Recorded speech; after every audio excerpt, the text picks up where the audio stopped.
My name's Don Bridges, and I'm the owner and creator of Haeckels made of Margate.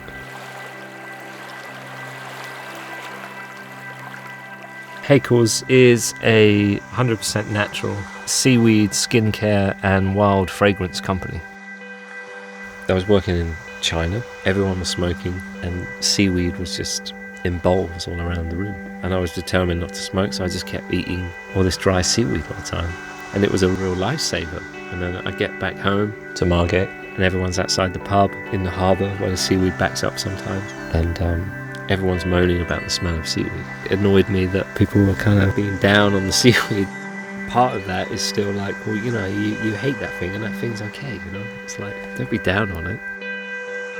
And for some strange reason, I went down to the beach, I picked up a load of seaweed, I read a couple of books, I watched a couple of YouTube clips, and I made about 15 bars for everyone for Christmas. And then when I went around the houses, no one was using it, and they were just like putting it on their wash basins. And I was like, well, why aren't you using it? And they were like, well, it's so beautiful and it comes from here that I just wanted it on display. And in that moment, it was like, well, hold on a minute, a couple of months ago, you hated this stuff and now you're kind of coveting it, you know. The more I looked into it, the more I realised it was something to be celebrated and it's something to be like showcased. And I think that like the best way to kind of represent any coastal town, whether it be Margate or wherever, is to really make a noise about what's great about the English coast. With that in my head, finding that source of seaweed is just like incredible. Margate being a small town, you know, people kind of thought Cliftonville was a bit kind of scary, or I didn't want to go there, and over a period of time, you know, everyone beat up on it. But I never sort of thought of it that way, you know. I like life on my front doorstep. Cliftonville's like a kind of melting pot of anyone and everyone, you know. It's been really interesting having the shop and like people coming in and like, well, why the hell have you opened it here, you know? And I just love that question. Because you've got a beach down there that's got, you know, 4 types of seaweed growing on it that don't grow anywhere else in the world. You've got this amazing Jurassic chalk reef that might be under a shopping trolley, but it's still there, you know. You've just all forgotten about it. I think in my head, the shop had to be where it is to prove a point that it doesn't matter where you are in the universe, as long as what you're doing is good. You can do that anywhere. You can do it in a bit of town that everyone has kind of given up on. But at the same time saying, fuck you lot, we're going to do it right here. I want to make a point of the fact that, yeah, this is home.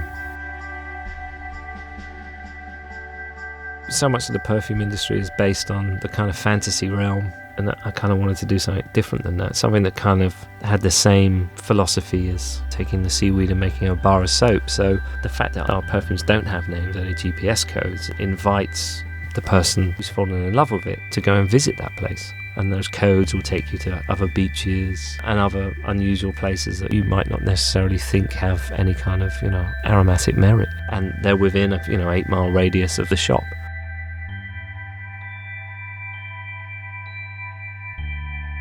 It's just all about exploring and having a look around and like a connection with a place. You haven't just fallen in love with something which is ethereal, you know, this is real. I think that as an idea to install in someone's head is quite special, that you might not initially see the beauty, but you've already fallen in love with its aromatic beauty. It's a bit like never judge a book by its cover, you know. The scents are about representing, you know, the entire neighbourhood. So then it made sense to kind of move further inland as well. Blean Woods is absolutely beautiful. You know, it's a real kind of family area, but at the same time, even though it has kind of designated paths, it still feels like you could get lost in there, and areas of it feel really quite private. I think Haeckels started as a celebration of Margate. That's what it's, you know, about, showcasing what's on offer in terms of the natural environment. But I think, you know, as it grows, I think it's about actually celebrating the whole English coast. There is real beauty there, and, you know, there's so many incredible things that we just kind of take for granted. Ultimately what I'm saying is let's just have some new ideas about our coastline, you know. Let's just do something different, please. And people will come, and people do want that. I I think Haeckels is like kind of a big thank you somehow for like letting me take up residence here and letting us raise our daughter here and giving us a completely better lifestyle, you know.